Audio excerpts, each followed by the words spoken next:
everyone. I'm so excited to be here, and thank you so much for that lovely welcome. I'm going to go ahead and get into this by introducing myself to all of you.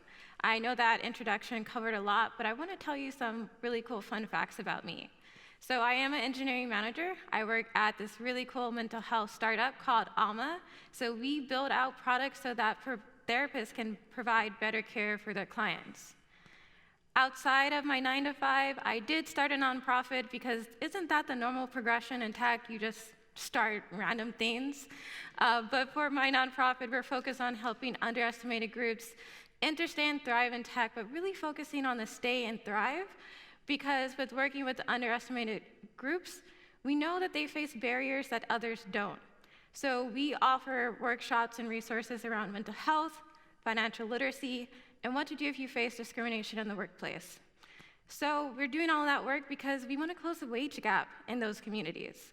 So if you're looking to support, help, mentor, or join this community, definitely check out this link that I added to the slide, and you can learn more about us there. Before I move forward, I like to ground myself in gratitude. And so I just want to say a big thank you to the whole entire team behind this conference. This has to be one of the most welcoming and warm conferences I've ever spoke at. And I have to say that this is the best way for me to break the virtual speaking gigs and come back in real life and talk to all of you. And I also wanted to say thank you to all of you who are here. You are one of the main reasons why this is a fun event. You're spending time with me, and I think that's amazing. Same goes out to all of you who are watching online. This is super cool. So I want to just give one last bit of tips for today's talk. And yes, that's alliteration. If you thought that was cool, you should follow me on Twitter. Before it crashes and burns completely. But some tips for today, I really like engaging talks. I'm really big on teaching, and one of the best things for me about teaching is being able to just talk to people and not talk at people. We can't really pull that off here, but what I've done is I've created this hashtag, Future of Management. So if you use this hashtag after the talk, I can go ahead and we can continue that conversation to make sure that we can all talk about what the future will look like for all of us. Also, like I said before, Twitter, we don't know what's going on with it. But my handle on all social media platforms is digitalblk_hippie. So you can find me there, even on LinkedIn. Use that as like the /, and you can tag me and make sure that I see that info and we can have those conversations. All right, so that's it for the tips. Let's go ahead and start talking about the future work. The future work is something that has been brought up a lot recently since the pandemic. I know that there has been a number of startups that are trying to solve the problem. There are a number of people who have written articles and blog posts and all of these things. But in order for us to really talk about the future work, for us to really understand what's coming next, we're going to have to figure out, what does the future work even mean? So when we think about what's going to happen in the next 5 to 10 years, we're thinking about trends that are happening currently that will change how the work dynamic will play out for all of us. So the key themes that we tend to look at for these trends is technology, generational, and social shifts. Now, thinking over the last 2 years that we have spent in the pandemic, well, technically we're still in it, we have changed the way that we view remote work. Honestly, we have changed the way that we thought about work completely. I mean, how many times have you seen a post about quiet quitting and not quiet quitting and just quitting?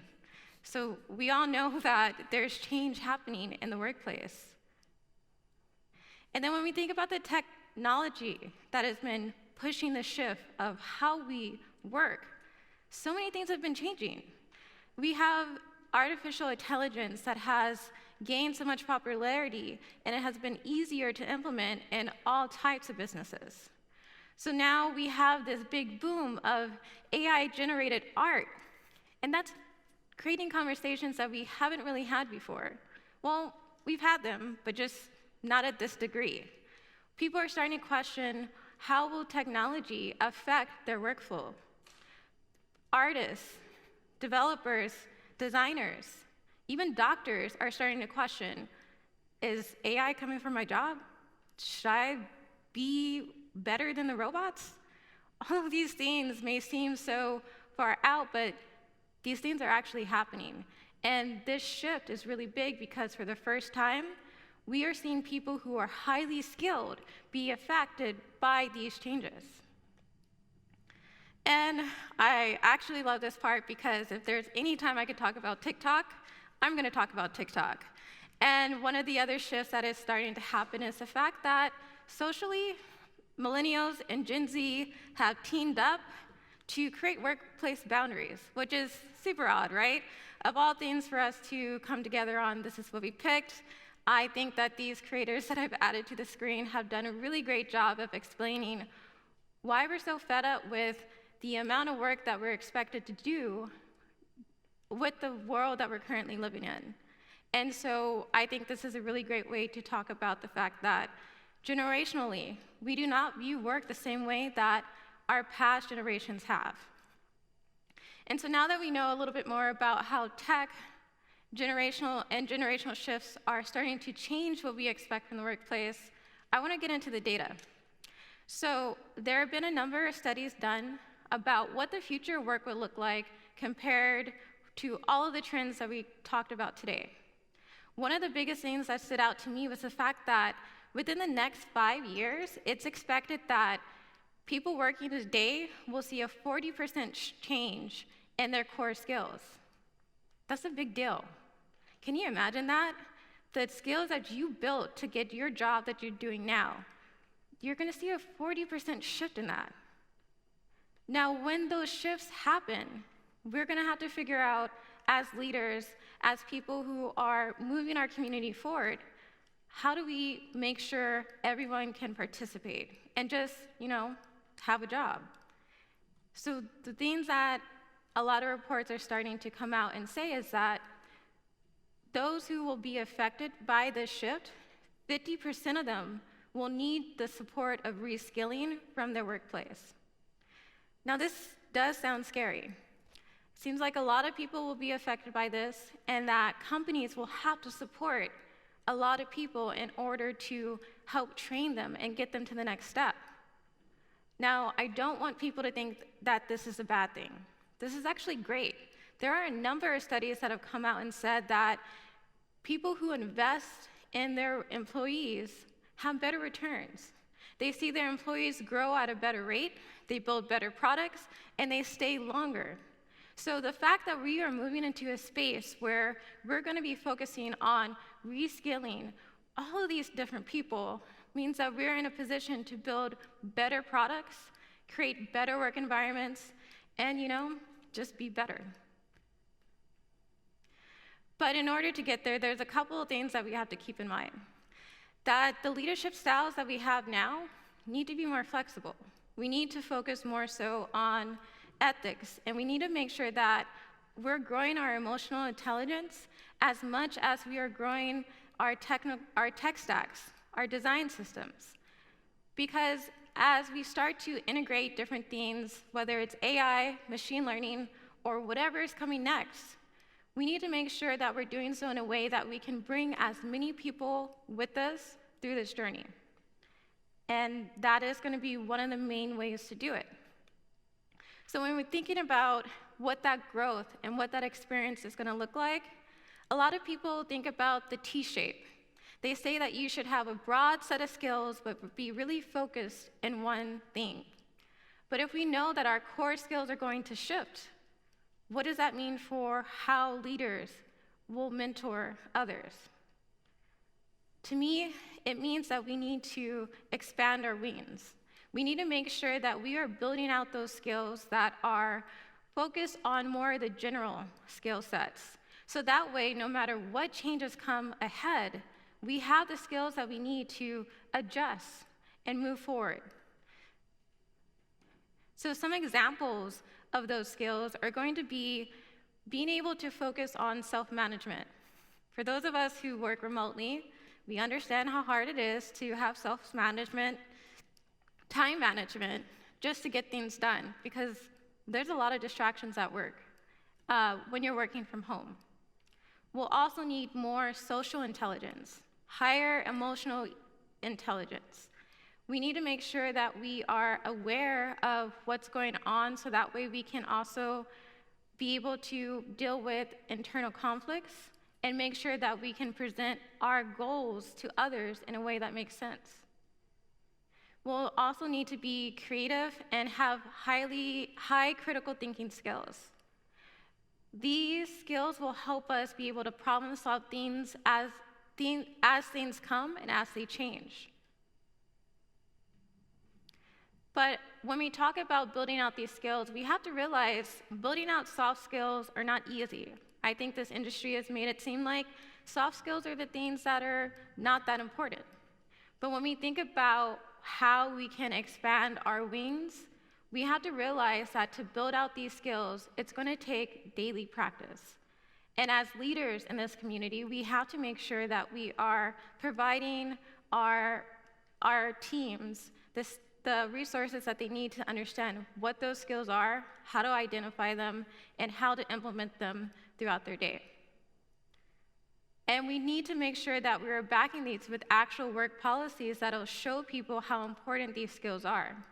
So in order to do that, we should be tying the soft skills into our growth strategies. As we are growing and building out these career roadmaps, being able to tie advancements to soft skills, just the same way we do with the core skills, is going to make a huge difference. So I know I talked about a lot of different things today, but I do want you to walk away remembering these 3 things. That the future of work is going to be human-centered. That reskilling is going to bring innovation to all aspects and all industries that we work in. It is not something to be afraid of, and it's not something that we should shy away from. And most importantly, please don't be afraid to spread your wings. It's going to be the main thing that will help us get to that next stage and to really shape and define what the future of work will look like for all of us. So with that said, I would like to say thank you. Again, my name is Valerie Phoenix. If you would like to connect with me, hit me up on Twitter while, it's still a thing.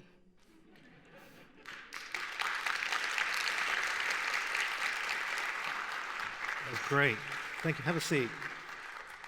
All right, terrific stuff. Thank you, Valerie.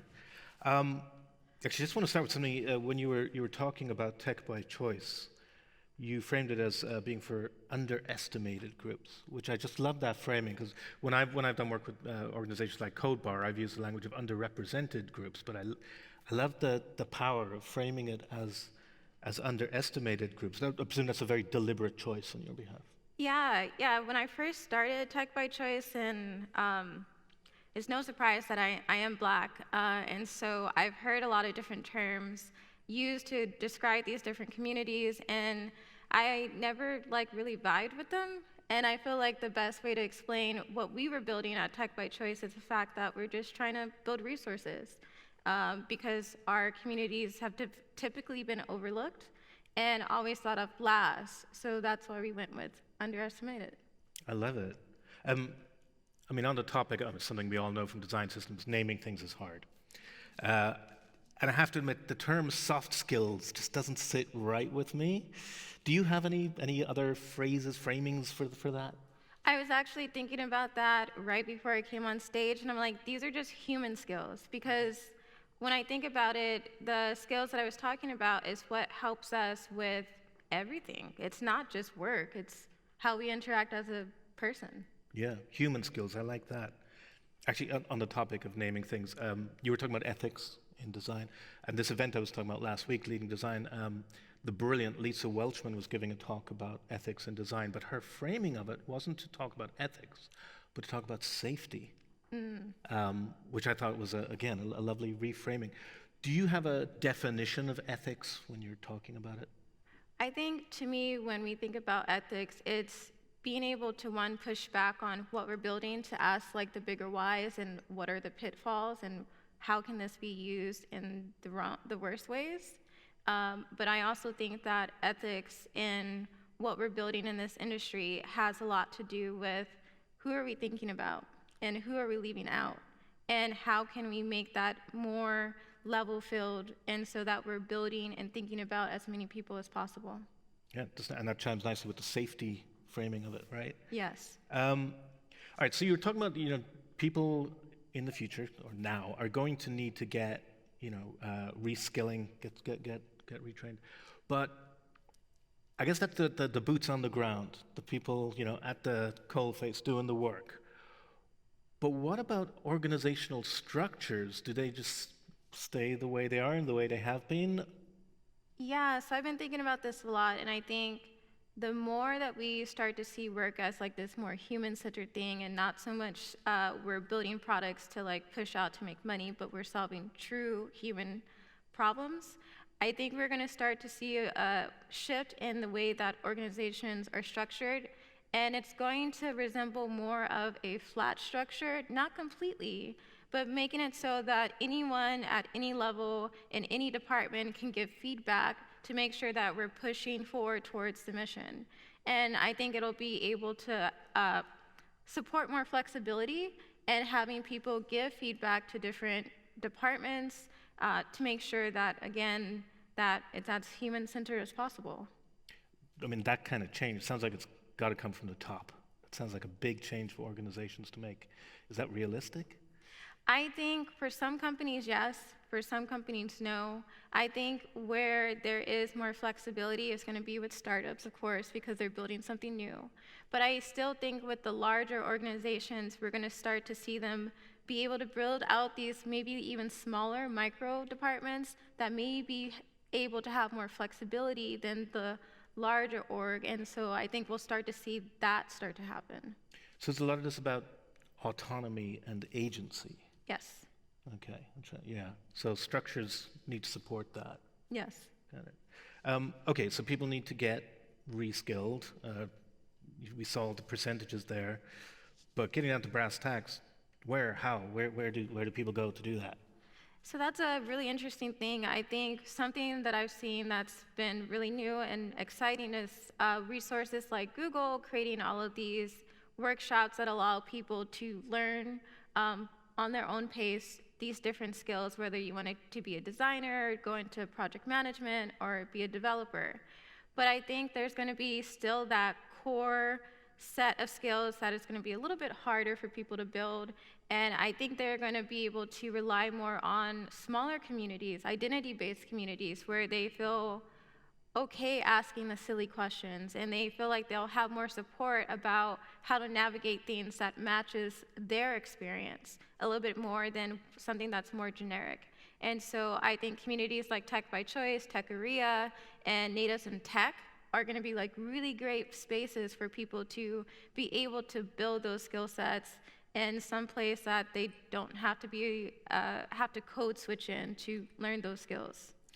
At, say, Tech by Choice as an example, what's the split there between, technical skills or design skills versus human skills? I think it's pretty much even. We do talk about a lot of design and tech stuff, but most of the conversations we've been having this year has been around how do you work with the mentor? How do you deal with like managers who are maybe not that aware of what's going on? And then we also have run a lot of workshops about like what to do if you face discrimination in the workplace. So I think for our community, it's a really good shift of all of the things that will help you in a lot of different situations. We talked about organizational structures needing to change, but what about hiring practices? Because we know these human skills are super valuable, but you don't tend to see them in that laundry list of things that people are hiring for. We know they're the things that really make a difference. Does hiring need to change? Well, I think hiring needs to change for a lot of different reasons, but I think when we look at a more human-centered workplace, we're going to have to really have rubrics and values that are company-wide that will be a part of every interview process. So that way, everyone is on the same base level when it comes to these skill sets. Of course, if you're more senior, you're going to need to be more advanced in different areas. But having a baseline for everyone is going to be key, and being able to create rubrics to reduce bias and all of that good stuff is going to be one of the ways that we can simplify and make the hiring process easier. You've been talking about, helping other people, reskilling. You've been talking about, how workforce needs to change. But if you don't mind, I'm very curious to hear your story about how you came to be where you are now, because I know you've been a lot of different things on the journey there. If you don't mind sharing that. Yeah, so my journey into tech is 100% non-traditional. I actually went to school for psychology and art and realized very quickly I couldn't afford grad school, Googled how do you make a lot of money from home, and web developer came up, and I'm just like, okay, I'll do that. That's how I'll get through this. I didn't really even know what that meant. At the time, I was working at a startup, and the developers weren't that great, so the website was always going down. So I'm like, this isn't a hard thing to learn.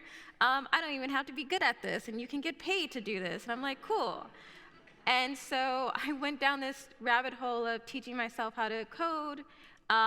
It got really hard. I cried a lot because, like, what is JavaScript?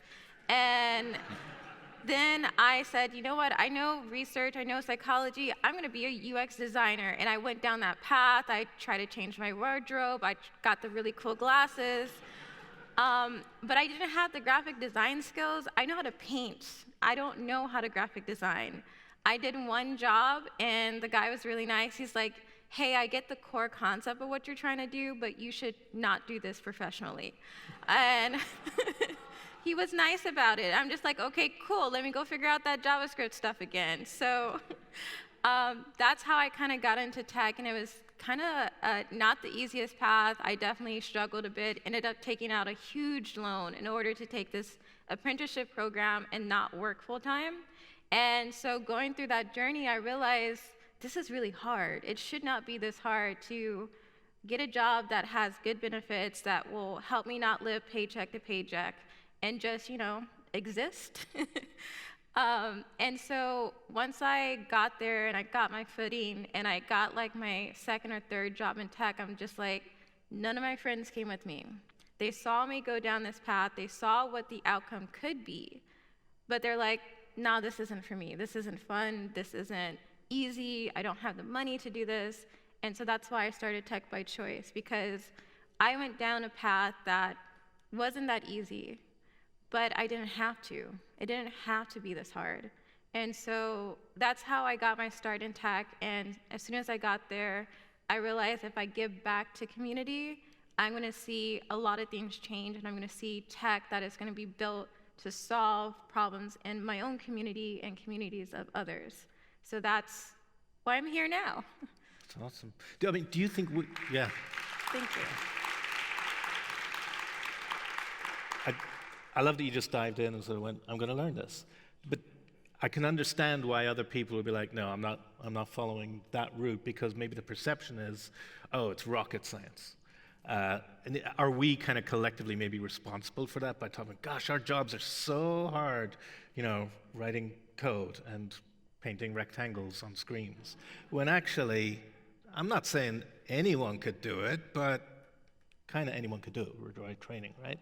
Yeah, I think I always tell people, they come to me, they're like, I want to learn how to code. I'm like, I'm pretty sure you don't. But you think that's the only thing that's available in tech. And I think that's the biggest thing, is people don't know what these roles are. I'm not going to lie, a lot of roles in tech, I still don't know and don't understand fully. And so it's like this knowledge gap that we all have about what this industry is and what these roles are and what they actually do that make it seem so scary. In fact, I'd be interested to just get a show of hands from you. It's like, how many of you feel like you spend a significant amount of your time either writing code or, hands-on in design tools doing design? Okay, not everyone, see? So the rest of you, like human skills, I'm assuming. How many people spend most time on the human skills side of things? Okay, yeah. But the perception, I guess, is that would be flipped. Yeah. Yeah, so we need to get the word out there. Yeah. Okay. I think that's all we've got time for. I'm going to have to wrap this up. So just to let you know what's going to happen, that was it for talks for today, but it's not it for everything. We're going to take a quick 5-minute break just to get things set up. And then Dan Moll's going to be back on stage because he's going to lead the real-time retrospective presented by Spotify. So you just got like 5 minutes to stretch your legs and stuff, but don't go too far because we'll be back in 5 minutes. But before that, will you please join me in thanking Valerie Phoenix.